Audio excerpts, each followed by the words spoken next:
여러분 안녕하십니까? 충남 서천군이 기간제 근로자를 채용하거나 정규직으로 전환할 때 면접 시험을 거치지 않는 등 채용 절차를 어긴 사실이 감사에서 무더기로 적발됐습니다. 친인척 특혜 의혹 등 해마다 채용 문제가 불거지고 있는데 최근 4년 동안 부적정 채용 건수가 575건에 달합니다. 조혜영 기자입니다. 서천군은 지난 2017년 1월부터 2018년 1월까지 1년 동안 A씨를 육아휴직 대체인력 기간제 근로자로 채용했습니다.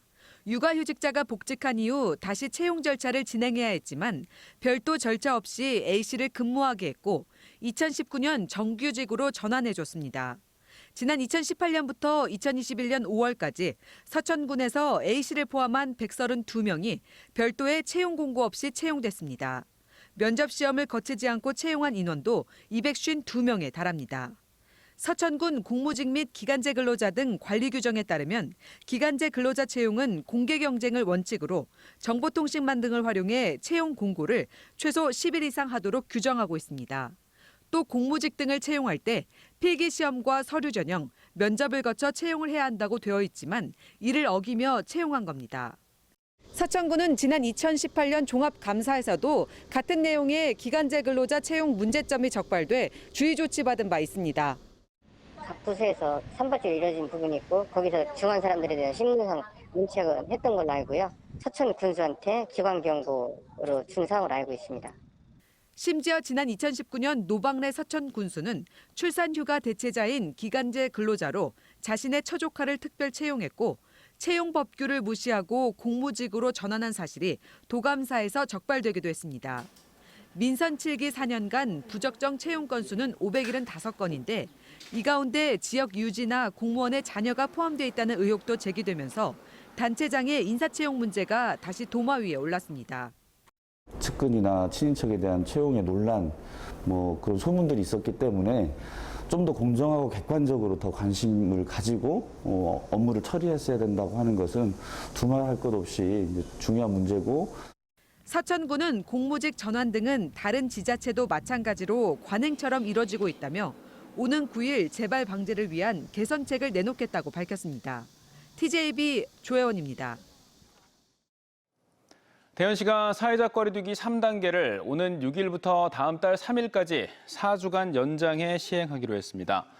대전시는 정부가 비수도권의 거리두기를 3단계로 동일하게 적용키로 한 데 따른 조치라며 다중이용시설 이용 시 현재대로 백신 접종 완료자를 포함해 8명까지 입장이 허용된다고 밝혔습니다.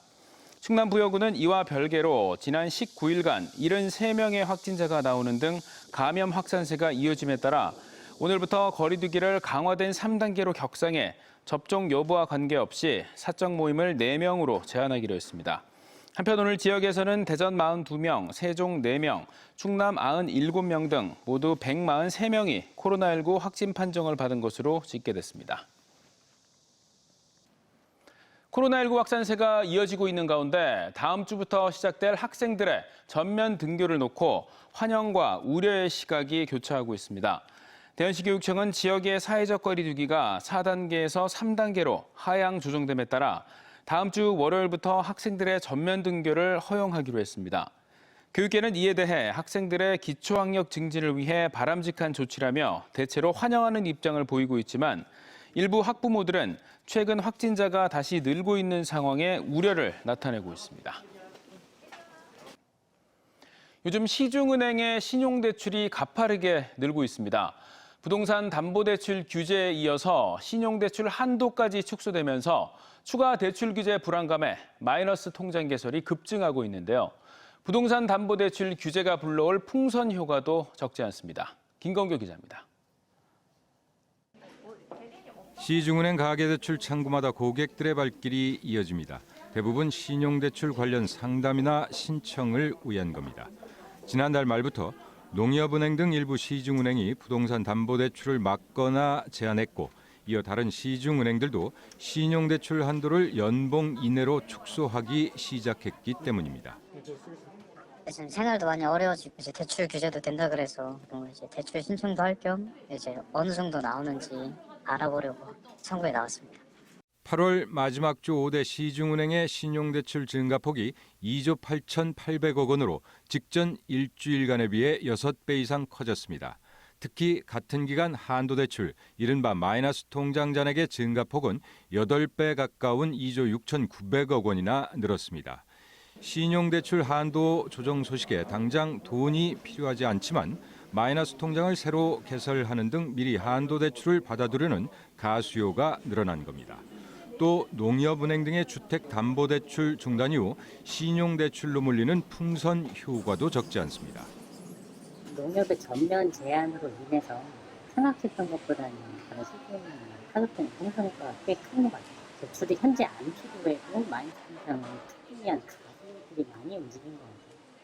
이번 대출 규제가 시중은행에 이어 제2금융권까지 전방위적으로 확산할 것으로 보여 이달 중순부터는 신용대출을 중심으로 한 풍선 효과가 본격화될 전망입니다. TJB 김건규입니다. 대전 지역의 아동보호시설에서 발생한 아동학대나 학대 의심 사례가 전국에서 두 번째로 많은 것으로 나타났습니다. 국민의힘 강기윤 의원실에 따르면 보건복지부가 지난해 7월부터 12월까지 아동 인권과 시설 운영 실태 파악을 위해 실시한 전수조사 결과 대전에서 45건의 아동학대 의심 사례가 드러났습니다. 이는 대구의 50명에 이어서 두 번째로 많은 것으로 대전의 아동학대가 대구의 8개 시설보다 훨씬 적은 2개 시설에서 발생했다는 점을 감안하면 피해 정도가 더 심각할 수 있다고 강 의원은 밝혔습니다. 민주당 대선 경선 첫 지역순회 합동연설회가 내일 충청권부터 열립니다. 충청권 대의원과 권리당원은 전체 10%에 불과하지만 충청에서 승기를 잡는다면 곧바로 이어지는 다른 지역 경선에서 유리한 고지를 점할 텐데요. 이재명 후보의 과반 승리가 될지 이낙연 후보의 반전이 이뤄질지 관심이 집중됩니다. 서울방송센터 김성민 기자입니다. 내일 대전 충남과 모레 세종 충북 순회 경선은 이번 민주당 대선 경선의 판세를 가늠하는 풍향계가 될 전망입니다.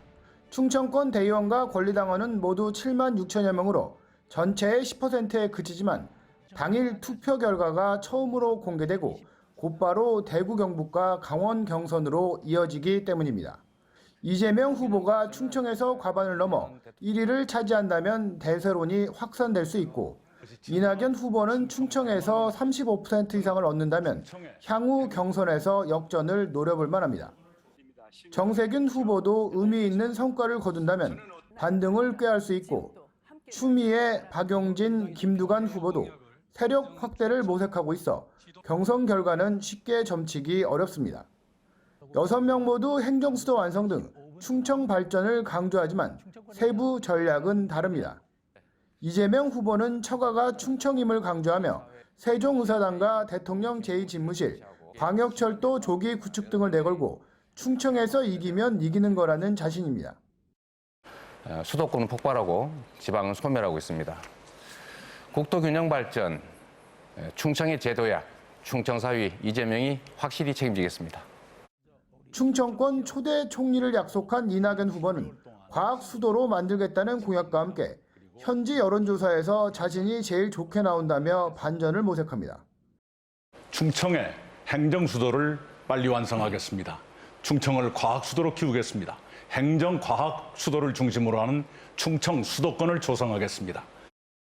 정세균 후보는 충청권 메가시티를 중심으로 한 충청 신수도권을 꺼내들었는데 행정과 경제 중심지를 아예 충청으로 옮기겠다는 구상입니다. 충청 신수도권 건설은 행정, 정치, 교육, 경제까지 충청이 대한민국의 중심으로 전환되는 대역사입니다. 추미애 후보는 수도권과 영호남을 잇는 충청 대세론을, 박영진 후보는 세종시 특별시 승격 카드를, 김두관 후보는 청와대와 국회까지 세종시 완전 이전을 내걸고 있습니다. 충청권 첫 순회 경선에서 이변이 없을지 아니면 역전의 드라마가 쓰여질지를 놓고 이목이 집중되고 있습니다. TJB 김성민입니다. 시각장애를 가진 어린이들은 점자를 통해 책을 읽죠. 요즘 나온 인기 많은 창작 동화는 점자책이 거의 없어서 읽고 싶어도 읽지 못하는 경우가 많습니다. 그런데 대전의 한 고등학교 학생들이 시각, 청각 장애 어린이들이 더 많은 책을 읽을 수 있는 방법을 찾았습니다. 형아들의 멋진 선물을 류재일 기자가 전해드립니다. 학생들이 어린이 동화책 내용을 한 글자 한 글자 점필로 찍어가며 점자 글씨를 적어갑니다. 이렇게 찍은 점자를 문장 테이프로 붙이면 시각장애 어린이들이 손으로 읽을 수 있는 점자 동화책이 완성됩니다. 틀리면 다시 하고 하는 부분 때문에 좀 굉장히 힘들었던 것 같습니다. 나름대로 뿌듯한 일이었고 이 책을 읽고 친구들이 많이 행복해졌으면 좋겠습니다. 대전 구봉고 1학년 학생 20여 명은 매일 1시간씩 점자를 배우고 정성스레 점자 문장을 만들어 모두 10권의 점자 동화책을 만들었습니다. 이렇게 만들어진 점자책은 책이 너무 보고 싶어 일찌감치 점자를 배운 7살의 어린이를 비롯해서 대전 맹학교 학생들에게 전달됐습니다. 왜 많다. 형들을 생각하면서 책 많이 읽을게요. 학생들은 또 청각장애 어린이들을 위해서도 난생 처음 수어도 배워서 수어로 된 뮤직비디오와 응급처치 요령을 동영상으로 만들어 전달했습니다. 다 같이 즐길 수 있는 기회가 되어서 좋았었고 앞으로도 수어로 번역된 콘텐츠들이 많이 나와서 더 잘 즐길 수 있었으면 좋겠습니다. 국내에서 1년에 6만 권 이상의 책이 출판되지만 점자 도서는 0.7%, 420여 권에 불과한 현실.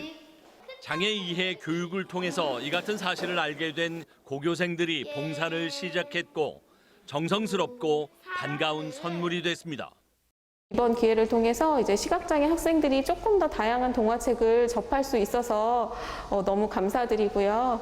앞으로도 이제 점자 동화책 이런 데 더 많이 관심 가져주시면 너무 좋을 것 같습니다. 책을 읽고 싶어도 읽을 책이 부족한 장애 어린이들에게 학생들의 정성과 고운 마음씨는 큰 힘과 기쁨을 주고 있습니다. 괜찮아. TJB 류재일입니다.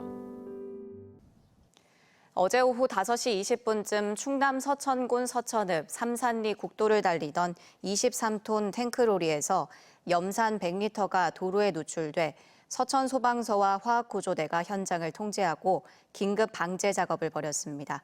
소방당국은 소방 드론을 투입해 염산 누출 방향 등을 파악했고 현장을 통제한 후 누출 지점 주변의 방제 작업을 오후 8시까지 진행했습니다. 오늘 추가 조사 결과 탱크롤이 옆면이 약 2cm 정도 파손되면서 염산이 누출된 걸로 확인됐습니다. 양승조 충남지사는 오늘 서울국토발전 전시관에서 노형욱 국토교통부 장관을 만나 충남도 현안 사업을 설명하고 지원과 협조를 요청했습니다. 양 지사는 오늘 만남에서 충남공항 건설 사업을 비롯해 충남혁신도시 공공기관 이전, 서해선과 경부고속철도 연결 추진, 태안서산과 보령 보은 고속도로 건설 등의 필요성을 설명했습니다. 대전시 특별사법경찰이 주택가 주변에서 악취를 배출한 사업장 3곳을 적발해 행정처분과 함께 사법 처리를 진행하기로 했습니다.